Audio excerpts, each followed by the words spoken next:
השבוע האחרון של הקסאמים לא מרגש אותי, כי אנחנו כבר רגילים, זה כבר הרגל. פעם ראשונה ששמעתי צבע אדום. פתאום כזה הייתה אזעקה, זה היה מבהיל. לפעמים מבטלים משהו בגלל המצב.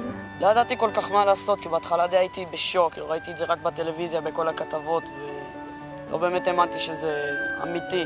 מרגישים פחד, אתה לא יודע מה יקרה.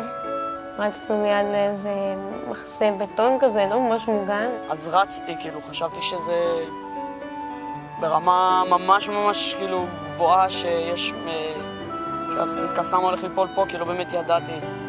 אז ועכשיו קצת אני רגוע, אבל אנשים פוחדים להגיע לאזור לאטרקציות שיש באזור בגלל הקסאמים. זה לא משנה לי כל כך כמה פיצוצים ויריות יהיו באזור. אנחנו ממשיכים עם מה שיש לנו ומה שטוב לנו, ואני לא מתכוון לעזוב את האזור.